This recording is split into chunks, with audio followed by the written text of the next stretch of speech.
정치권 관심 뉴스 살펴보는 포커스 나이트 시간입니다. 오늘은 박원석 전 국회의원, 최수영 정치평론가 나오셨습니다. 어서 오십시오. 네, 김건희 특검팀이 윤석열 전 대통령에 대해 체포영장을 청구를 했습니다. 어제에 이어서 오늘 두 번째 소환 조사에도 응하지 않자 이 강제 수사 절차에 착수를 한 건데, 자 일단 윤 전 대통령이 왜 조사에 나오지 않을까요? 일단 윤 전 대통령 측은 특검의 수사를 아예 인정 안 하는 이제 그런 입장과 전략을 쓰고 있는 것 같아요. 내란 특검의 소환에도 저 일절 응하지 않았고, 마찬가지로 지금 김건희 특검의 소환에도 응하지 않겠다, 이런 입장을 밝히고 있는 것 같고요. 거기에 더해서 특검이 어차피 정해놓고 하는 수사다, 이렇게 이제 특검 수사를 보고 있는 듯하고, 정해놓고 하는 수사에 나가서 진술을 한다 한들 오히려 더 불리해지기만 하지 유리할 게 없다, 이런 판단하에 재판에 가서 다투겠다, 뭐 이런 생각이 아닌가 싶습니다. 게다가 이제 지금 내란 혐의로 기소가 돼 있는데, 그 내란죄가 인정이 되면은 사형 아니면 무기밖에 없거든요, 형량이.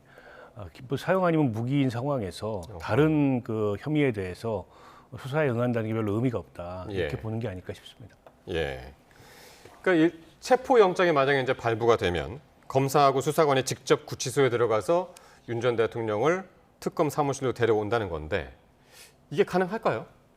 저는 가능하지 않다고 봐요. 뭐 시도는 하겠지만 사실 그 특검 수사관들이 가서 그러면은 교도관들이 안내로 들어가서 직접 수용자를 끌어온다? 그건 불가능하고, 교도관들이 협조를 받아 교도관들이 끌고 나와야 되는데 전직 대통령이잖아요. 근데 그게 과연 뭐 그러면 4-5명이 들어가서 한 명씩 팔다리를 잡고 나와야 되는데 그게 과연 가능할 것인가? 저도 특검이 그건 불가능할 거라고 보고, 다만 시도는 하겠죠. 그래서 시도했지만 수용자, 특히 피의자 윤석열 전 대통령이 불응했다, 이렇게 지금 아마 이제 또 특검 브리핑 전 있지 않을까 싶은데, 윤 전 대통령 입장에서는 이제 나가지 않겠다고 마음먹은 것 같아요. 그러니까 향후 있을 최혜병 특검도 마찬가지일 겁니다. 그러니까 모든 특검에다 아마 두 가지 전략이에요. 첫 번째, 사법적 다툼은 내가 법정에서 하겠다. 두 번째는 이제 특검 수사는 내가 여론전으로 어떻게든 버텨내서 그 윤 어게인이라는 지지층이 아직도 실체가 있는 만큼 거기 이제 그쪽 진영을 조금 더 공고화해야 되겠다. 아마 이 두 가지 셈법이 있는 것 같아서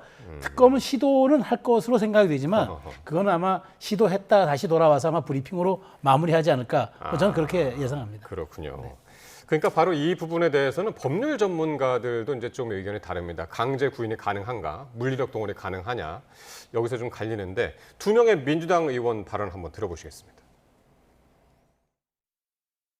소위 말하는 피해자 코스프레, 이런 부분들을 뭐 지지층이라든지 이렇게 좀 보여주고 싶은 면이 있는 거 아닌가. 그럼 결국에는 끌려 나오는 모습이 연출될 거라고 보세요? 강제 구인을 해야 된다고 보고요. 차량으로 이렇게 태워가지고 특검 조사실로 바로 이동할 수 있습니다.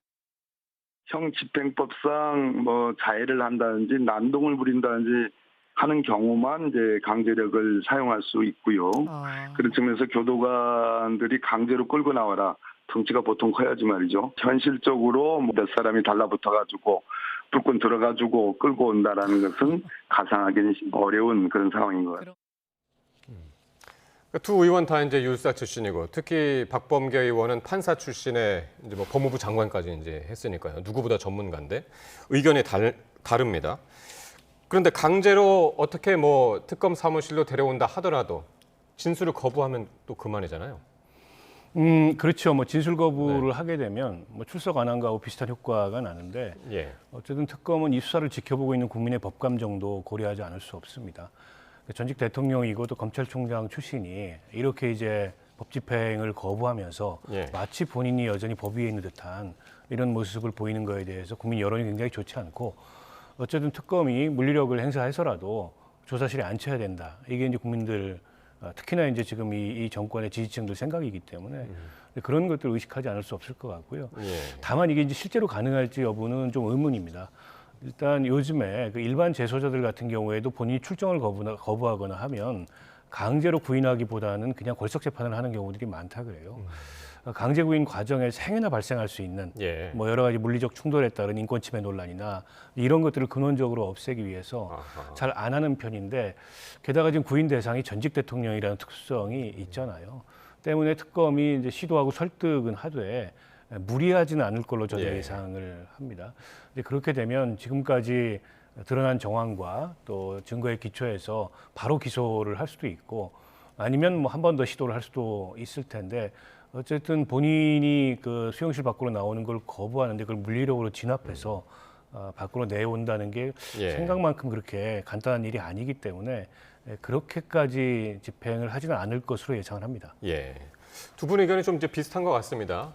시도는 하되 뭐 그렇게 가능할 것 같지는 않다. 그런 말씀이셨는데 이렇게 이제 김건희 특검이 윤 전 대통령 대면 조사는 하지 못했지만 이제 공천 개입 의혹 관련 수사는 속도를 내고 있는데요.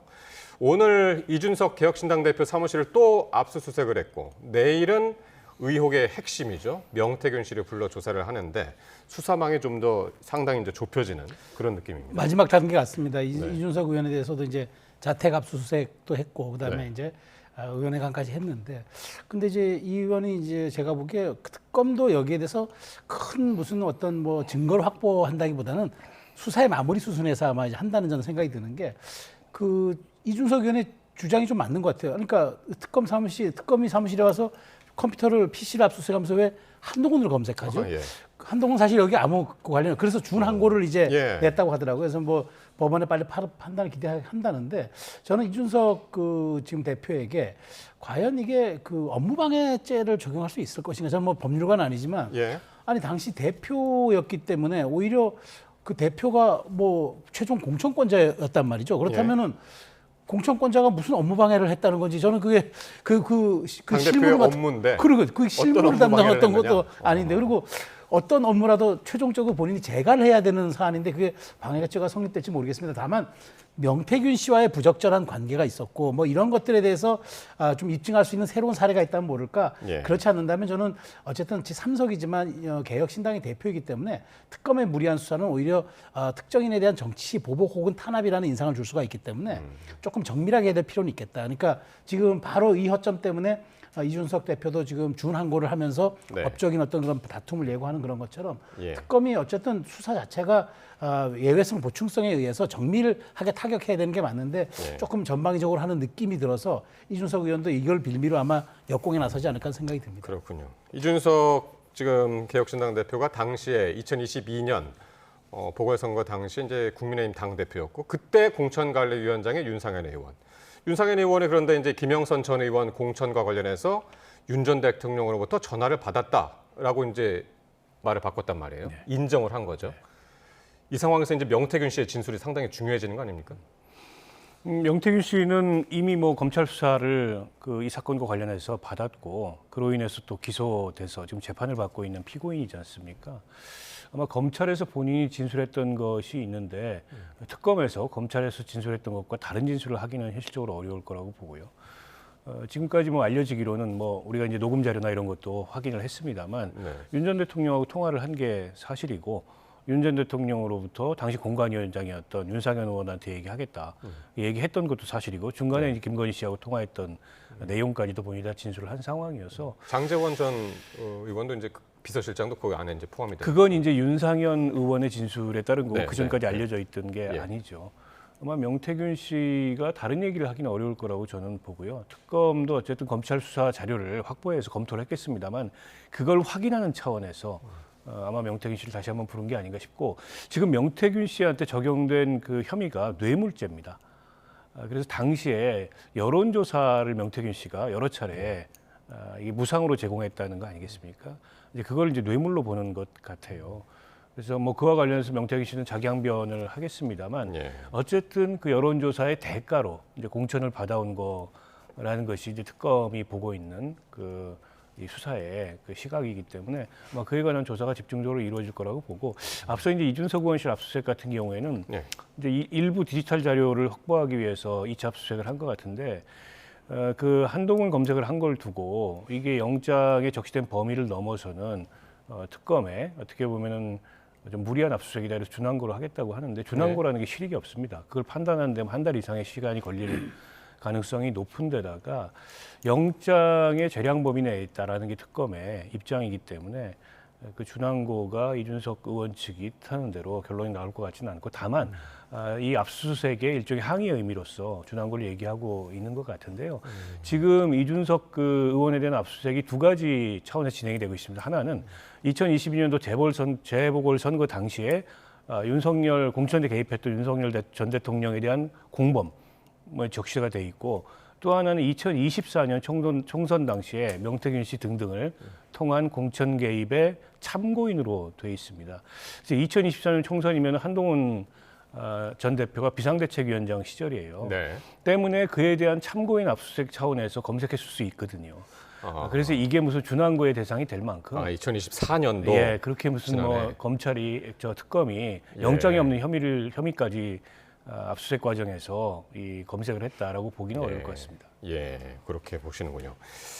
자, 내일 이제 명태균 씨 조사 어떻게 되는지 한번 지켜보겠고요. 자, 국민의힘 오늘 이 전당대회 후보자 등록을 시작을 했습니다. 당권 레이스가 본격 이제 돌입을 한 건데 7명의 주자가 지금까지 나섰습니다. 일단 찬탄 대 반탄 구도가 지금 확실히 나뉘었습니다. 그러니까 지금 이게 혁신과 쇄신을 통한 전대, 그래서 뭐 사실 윤 전 대통령과의 관계를 건너가기 위한 그런 전대 이렇게 얘기를 하는데 실질적으로 그렇게 될 가능성은 없어 보이는 지금 형국이 돼버렸습니다. 7명이 이제 지금 여기 등록해서 아마 이제 예선에 대한 컷은 이제 여론조사 50과 당원 투표 50으로 걸러낼 겁니다. 그래서 이제 4명이 결혼은 최종 결선에 가면은 이제 당원 80과 여론조사 20의 이제 구조로서 최종 후보를 선택하게 되겠는데 저는 어쨌든 이렇게 된 이상 결국에 이번에 전선이라는 거는 탄핵 찬성과 반대의 입장들을 기점으로 해서 결국에는 친전환길이냐 반전환길이냐를 두고 다시 한번 이제 그러면 앞으로 향후에 국민의힘의 방향성이 설정이 되는 건데 그렇다면 저는 이거는 뭐 어떤 결과가 나와도 혁신과 쇄신과는 거리가 멀고 결국에는 이제 강성 당원들의 어떤 그런 이제 그 요구가 표집되는 그런 과정이 다시 한번 될 것이다라고 저는 생각이 되고요. 지금 봤을 때 뭐 제가 여론조사 수치는 언급하지 않습니다만은 일반 여론조사를 했을 때와 당원 여론조사를 했을 때가 완전히 다른 상이한 게 나타나거든요. 그럼 이 간극을 어떻게 조절할 것인가인데 결국에는 80대 20으로 되기 때문에 4명. 뭐 저는 제가 굳이 추론한다 그러면은 뭐 김문수, 장동혁, 그다음에 뭐 조경태, 안철수 정도가 올라갈 가능성이 저는 있다고 보는데 그렇다면 이제 결국 이 구도 또한 4강 구조가 이제 2대2 구조가 된단 말이죠.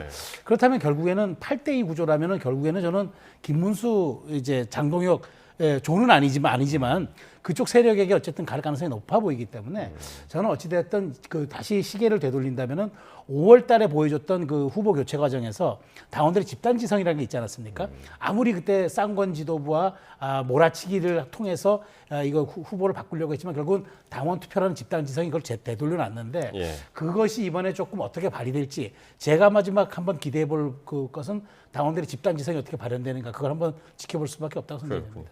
박 의원님도 동의하시나요? 4명을 추리는데 그 정도의 인원으로 추려질까요? 지금 말씀하신 대로? 글쎄 그 4분의 이름이 제일 많이 회자된 게 사실이고 또 출마 선언도 이제 다른 후보들에 비해서는 앞서서 했기 때문에 유력하지 않겠나 이런 관측이 있는데 또 여론조사 추이로 보면은 의외로 주진우 의원이 당원들 여론에서는 일정한 지지가 나오는 걸로 확인이 되고 있어서 그게 이제 어떻게 될지 이게 하나 이제 관측 포인트 중에 하나고요.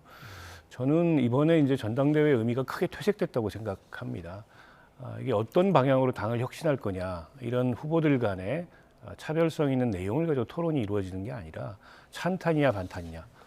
심지어는 이제 전환길 씨에 의해서 후보들이 줄을 서는 이런 모습까지 보이고 있어서 과연 이게 그 내란 그 탄핵 이후에 지난 대선에서 참패한 정당의 전당대회 모습인가라는 측면에서 국민의힘의 좀 온건하고 합리적인 지지층들조차도 이번 전당대회에 큰 의미를 부여하지 못하는 그런 당대회가 되고 있는 게 아닌가 싶고요.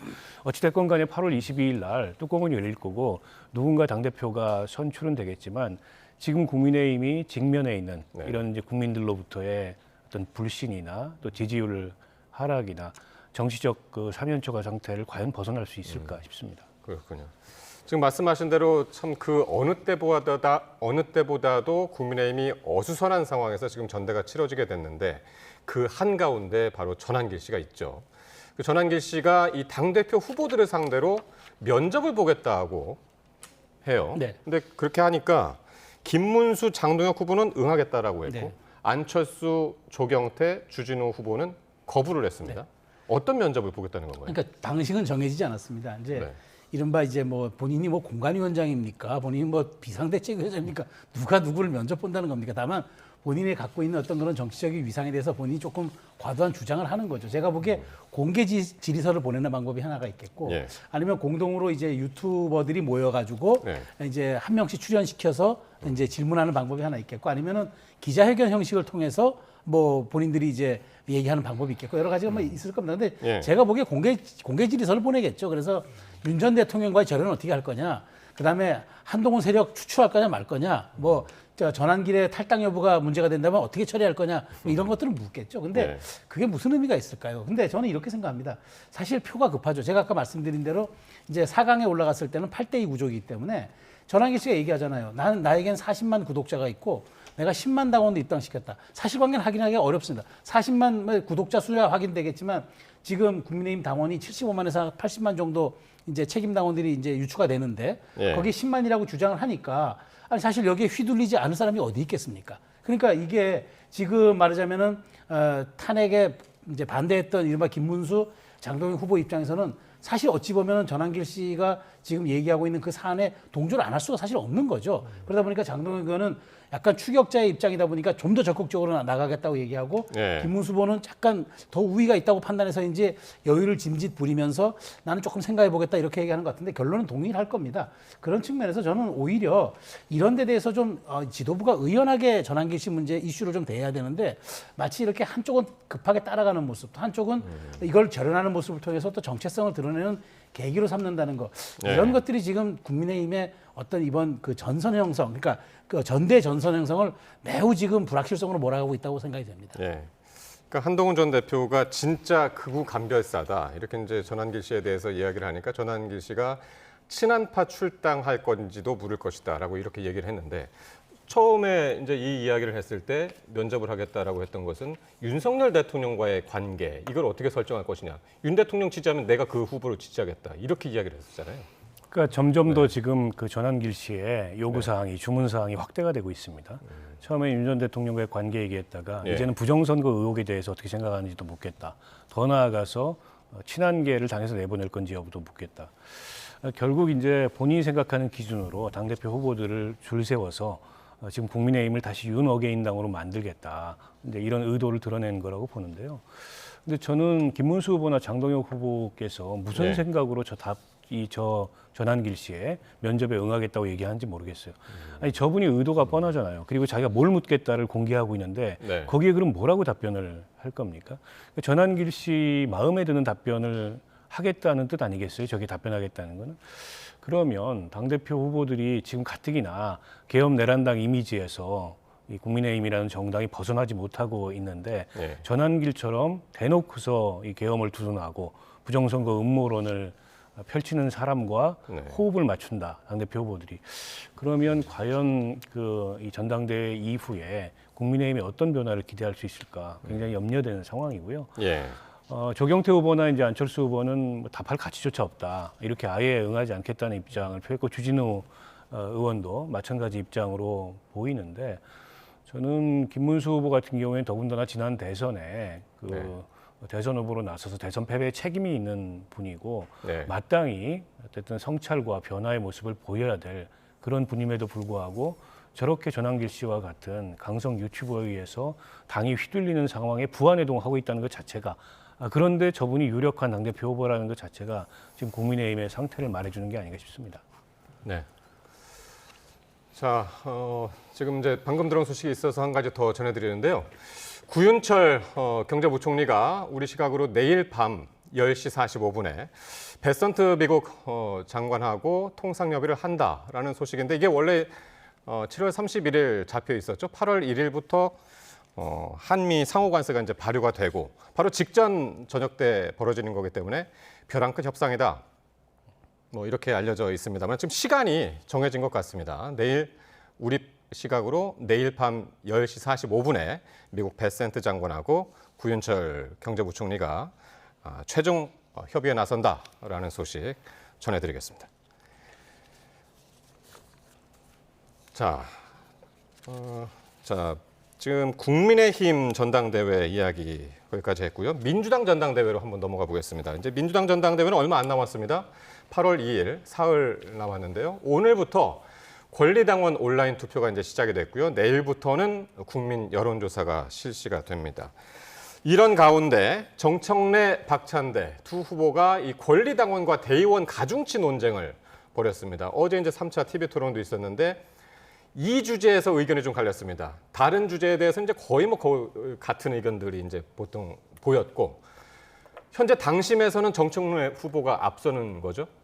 뭐 지금까지 진행된 경선 결과를 보면 네. 그렇죠. 원래는 이제 순회 경선을 예정하고 있었고 각 권역별로 이제 순차적으로 투표를 하도록 돼 있었는데 수해 때문에 그걸 8월 2일로 다 미룬 상황이잖아요. 네. 근데 이제 수해 전에 충청권, 영남권 두 군데 개표를 했는데 거기서는 정청래 의원이 압도하는 것으로 나타났기 때문에 예. 당심에서는 확실히 앞서 있다 이런 평가를 받는 게 사실이고요. 근데 이제 박찬대 의원은 상대적으로 시간을 조금 번 데다가 그 이후에 뭐 강선우 후보자 사퇴 등등의 과정에서 예. 뭔가 차별화된 모습을 보여서 이제 추격이 가능하다 이렇게 얘기를 하고 있는데 실제 얼마나 그게 가능할지는 모르겠어요. 네. 근데 이제 박찬대 후보는 상대적으로 의원들의 지지를 많이 받고 있어서 대의원 표심 같은 데서 좀 앞서지 예. 않겠나 이런 기대가 있는데 예. 지금까지 객관적으로 그 경선의 진행 추이로 보면 오히려 그 경선의 뭐랄까요 구도랄까요 프레임이랄까 이것도 박찬대 후보가 애초에는 뭐 통합 포용 이런 얘기를 하면서 좀 차별화된 포지션을 가지려고 하다가 정청래 후보가 앞서가니까 정청래 후보의 그 기조로 확 들어왔거든요. 예. 선명성 경쟁을 하고 있어요. 예. 근데 그렇게 진행되는 양상으로 볼 때 여전히 객관적으로 정청래 후보가 조금 앞서 있는 거 아닌가라는 생각이 듭니다. 예. 두 분 죄송합니다. 또 속보가 들어왔는데 조금 전에 전해드린 속보가 이제 좀 더 구체적으로 들어왔는데요. 구윤철 부총리 겸 기획재정부 장관이 스콧 벤세트 미국 재무부 장관하고 우리 시각으로 내일 밤 10시 45분 미국 재무부에서 만나서 막판 무역 협상을 벌인다는 소식입니다. 이번 협의는 2+2 협의로 진행이 되는데요. 여한구 통상교섭 본부장하고 미국 측에서의 그리어 무역대표부 대표도 배석할 예정입니다. 당초 지난 25일 개최하려던 2+2 협의가 수년이 됐었죠. 그게 이제 내일 열리게 되고 내일 우리 시각 밤 10시 45분에 열리게 된다는 소식입니다. 네, 민주당 정청래, 박찬대 전당대회 사흘 앞으로 다가왔는데 일단 조금 전에 이제 말씀하셨으면은 대의원은 조금 뭐 박찬대 후보가 의원들의 이제 표심에서 그렇죠. 조금 이제 더 얻는 것 같고 뭐 원내대표도 이제 했으니까요. 네. 이제 정청래 후보는 당심을 좀 앞서는 것 같고 어떻게 보시고 계신가요? 그러니까 막판 지금 이렇게 그 정청래 후보가 박 후보 대의원 이제 표의 가중치를 얘기하면서 권리당원의 17표나 되니까 이거 좀 말하자면 이제 비슷한 쪽으로 이제 우리가 좀 수렴해야 되는 아니냐 얘기를 공격하는 거는 제가 보기에 의원들을 향한 메시지입니다. 그러니까 당신들 조직표 동원하지 마라 이런 얘기를 하태요. 그러니까 본인은 권리당원 지금 남은 표가 제가 알기로 111만 명 가운데 90만 표가 이제 권리당원 투표를 해야 되는 걸로 알고 있거든요.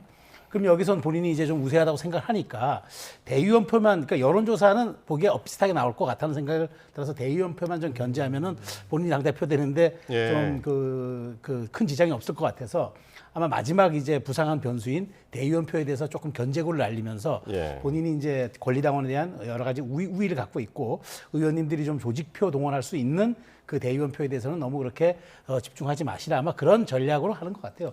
어쨌든 추격하는 지금 박 후보 입장에서는 사실 마음이 급하겠지만 결국 저는 그렇게 생각합니다. 결국 이제 그 우리가 흔히 아류는 이류라고 이렇게 표현하거든요. 그런데 이제 통합의 메시지를 내던 박 후보가 갑자기 이제 본인이 좀 그러니까 추격하기가 좀 어려워지니까 갑자기 박 의원님 말씀하신 대로 선명성 경쟁에 뛰어들면서 국민의힘 의원 45명 전부 제명시키겠다 이렇게까지 얘기하는 게 오히려 정체성에 혼란이 온 것 같아요. 그래서 차라리 좀 더디더라도 박 후보 본연의 모습을 보여주면서 대의원이라든가 그렇죠. 국민 여론조사까지 가는 게 좋았을 텐데 저렇게 혼재돼 버리니까 저렇게 선명성 경쟁에서 혼재돼 버리면 더 강한 사람이 돋보일 수밖에 없잖아요. 그래서 제가 아류는 이류가 될 것 같다는 제가 말씀을 드렸는데 그런 점에서 저는 캠페인 전략이 조금 좀 꼬인 것이 아닌가, 조금 조급증 때문에 그런 생각이 듭니다.